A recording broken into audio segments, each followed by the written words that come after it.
What's up, fellow Rainmakers? Welcome to week 8 of the NFL. Week 7 was not a good one for us. Some players, we kind of streamed a few players that had done well up until last week. And so because of that, we're going to start this new segment that we call... You talk to me! So our first person we're calling out is Zach Mettenberger. He started out well, scored a touchdown, had 9 early points, thought we're going to be doing really good, and then nothing after that. So you know what, Zach? You're dead to me! Next. We didn't start this guy, but LeGarrette Blount. I think a lot of people did start LeGarrette Blount in their tournament lineups. I don't know, we didn't, but regardless, LeGarrette Blount, you're dead to me! All right, so that's enough of that. Let's move on to week 8 and our StormWatch. We're really excited about this week, and we are going to bounce back big time. We're going to not just double down this week, we're tripling down. All right, let's make some money. 3 guys that we're looking at this week at QB, one of them being Peyton Manning. I know a lot of you guys are thinking, Peyton Manning, he hasn't been really throwing the ball really well, and all that. But his value, okay, we're looking at the value pick. He's really dropped. I mean, he's 7,600, guys, okay? And it's on Sunday night, and he just coming off a bye week, so he had rest, And so, I mean, I think he's going to be... Against Green Bay, it could be a shootout. Yes. So he's going to have to, put up some points. Exactly. And so I think he's going to be a great pick. And also we have Brian Hoyer at 6,900. We know Houston really hasn't been playing well, but it doesn't matter, right? This is fantasy. Yeah, with Arian Foster going down, exactly. They might be forced to throw a lot more. Yes, definitely. Okay, so, and going against Tennessee, so, Yeah, or even that last game they're getting blown out by Miami, he still had a lot of points. The numbers. Exactly.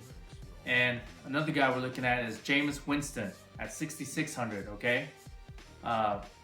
He's been looking really, really good ever since pretty much Mike Evans been back. Yeah. So now he has 2 big targets to throw to. So much easier for our young QB. Going against Atlanta. Hopefully it's a shootout. It's indoors, And so, like we've said before, we like to go cheaper QBs versus going with a high QB you might waste money on, like Drew Brees last week.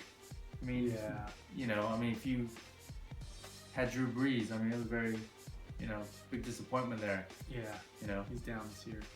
Stuff like that. So we like to go cheaper QB. At running back, we have a couple guys that we're looking at is Alfred Blue.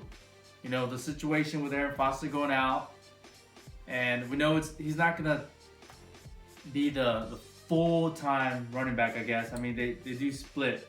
They have like the third down back and all. But, at his value at a starting running back at 6,500 against Tennessee, I think it's a great play this week. He's going to get his touches. Exactly.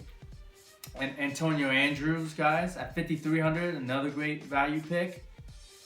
His coach just came out and said that they need to get Antonio Andrews the ball a little bit more, okay? So look out for him this week. And the value play for running back this week, by far, okay? He's going to be like the sexy pick, right? It's Ronnie Hillman, okay? At 6,100. Ronnie Hillman, guys. You have to put him in your lineup. He's this year's CJ. Exactly. Right. Coming off a bye week, I think they said that he's going to be the starter now, okay, on Sunday night. And you've seen him run the ball, right? He's so much more effective, right? Yeah. Than CJ. He could take it to the house. Take it to the house at any moment. So, yeah, hopefully he'll take a couple to the house this week for you guys. And our wide receivers, okay, we have 3 that we're looking at also. So we're going to go with the sleeper we actually had last week, okay, too, Ted Ginn. And he did okay for 5,300, and he still stayed at the same value, guys. So 5,300 for starting number 1 wideout. Yeah. That's a steal, right? He's getting a lot of targets. Yeah, it's a steal. And if he returns one on punt return, that's bonus points right there too. Yep. Okay. And also, we have Stephon Diggs, okay? His value's gone up, 67, but we were the first one on that bandwagon, right? Yeah. You rewind the videotape, we were the first one on that bandwagon. Stephon Diggs, he looks like he is the real deal, okay? So 67 is still really cheap. And the guy that we're looking at also this week, a stud, where his value should be a lot higher, but due to circumstances this past year, you know, his value isn't that high. But this week at 8,100, we feel that he's gonna hit above his value this week, okay? He's playing again with Peyton rested on Sunday night, Demarius Thomas, okay? This is it. You know, we've seen the trends where the big stud receivers haven't been producing and the values drop, and what happens? Boom, the next week, man, they go off, okay? So we expect Demarius. That's gonna be a big week. big game. Exactly. And at tight end, we pretty much have like two guys that we're really looking at value pick wise. Is Eric Ebron, okay? I know they just changed the offensive coordinator, so I think they're gonna try to do more of like a run and shoot, one back, throw the ball more with the up-paced tempo. So hopefully Matthew Stafford will even get more looks to Ebron, and he's looked really good, you know. And also we're looking at is Jason Witten, the Dallas Cowboys. The Titans do well against the Seattle defense. Okay, so look for Jason Witten to get a lot of looks. Castle's got to throw to somebody, and I think Witten might be the safest guy. He's got to be his new security blanket because throwing 3 picks last week. Exactly. Yeah, I think it's just gonna be they're gonna just run the ball. Yeah, low scoring and just hopefully, or not low scoring, but just one of those grinded out games. Yeah, right? and then just dink and dunk to pretty much Witten all day. That's it. So those are our Stormwatch guys, and for the bonus 3 defenses that we're looking at again. Last week we gave you guys the Rams, but in our 50-50 we didn't play them. But hopefully you guys put the Rams in your tournament lineups and your 50-50 lineups. But again, Rams again this week, even though they went up to 5,100. We also have the 2 sleeper ones with Dallas at 4,500 against Seattle, because the Seattle offensive line has been really struggling to protect Russell Wilson. So look for a crazy Greg Hardy to sack Russell Wilson a couple times. And also the Saints. I know you guys are thinking, what, the Saints? But at 4,200 in a tournament lineup, you know, if you want to just kind of go crazy and go all out, or, you know, just risk it, whatever. I mean, Saints 4,200 against the Giants, you know, Eli's good for a couple picks. Yeah, when Eli does bad, he goes really bad. So you never know. So those are our guys for Stormwatch for week 8. Hopefully you guys enjoy that.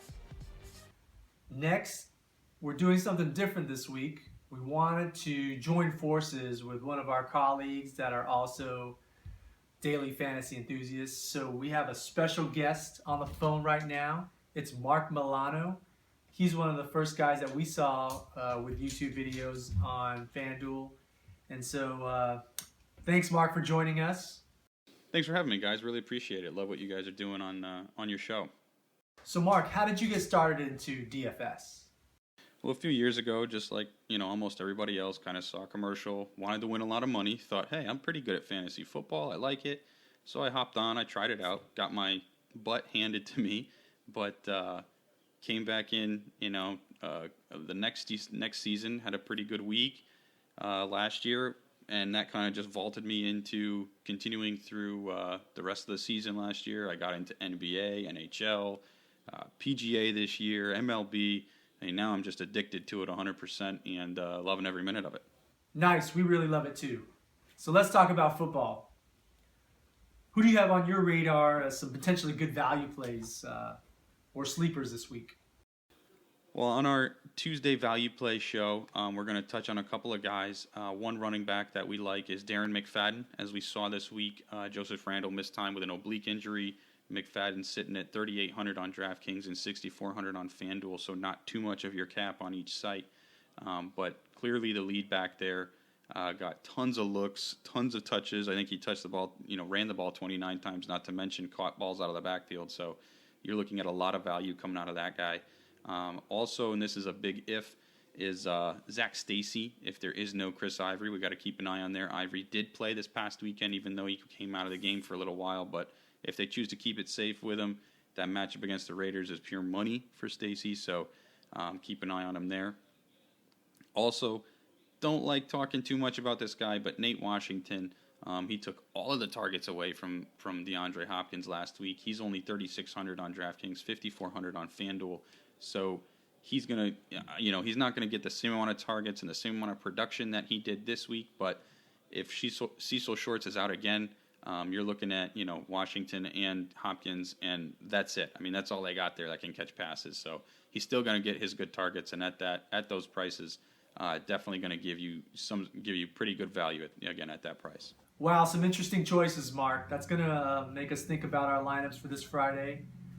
Thanks for joining us. Let's do this again.